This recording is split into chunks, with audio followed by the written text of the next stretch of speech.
One of the COVID-19 stories that we're going to be watching today just got some breaking word on it overnight. The health officials in British Columbia have declared an outbreak at a mink farm in the Fraser Valley. Scientists have discovered that minks are susceptible to the virus. It transmutes and it can then carry over to humans. So it is a big concern, and Michael Serapio is here with this breaking detail. Michael. Good morning, Heather, and you're right. This news did come to us from the Fraser Health Authority. It came through last night, local time in BC. And the Fraser Health Authority is the authority that has jurisdiction along the lower Fraser River, including parts of the greater Vancouver Regional District. And that's important here because we don't actually have the name of this farm. It's not been shared by the local health authority. All we know is that it is located east of Vancouver.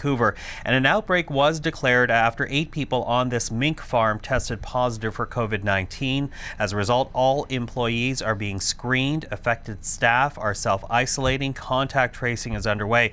Now, as you said, mink has been linked to COVID-19. And in Denmark, just last month, the government moved to kill roughly 15 million minks, both healthy and sick, after 11 people were diagnosed with a mutated version of the coronavirus. The World Health Organization saying that minks act as reservoirs for the virus that leads to the disease, passing COVID not only to other minks, but to humans as well. Now, the virus itself, of course, called SARS-CoV-2, that has also been detected in mink farms in the Netherlands, Spain, Sweden, Italy, and the United States.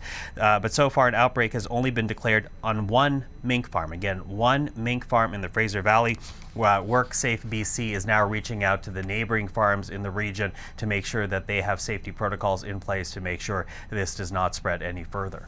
And the safety protocols they have in place, I understand, Michael, are different from the kinds of systems they have in place in European mink farms. So they've got a lot of things to watch, and obviously they're going to be tracking this situation very carefully and closely. But what happens to the mink? Well, at this point, they are just staying on the farm, and that's because samples have been taken from the minks on this one farm. They're being sent to Winnipeg for diagnosis to see whether or not they actually do have the virus or even the disease. Again, it is 8 individuals on this farm. We don't know yet about the minks, so we are waiting for the blood work on that to come back from Winnipeg. Until those results are learned, the farm has been ordered to restrict the transport of animals to and from the farm, as well as any products or goods. Now, in Denmark's case, it got so bad that mink farming has been banned until 2022. That is why we're following the case very closely in British Columbia. But again, only one farm. We do not know yet if it's in the minks, and also very different protocols being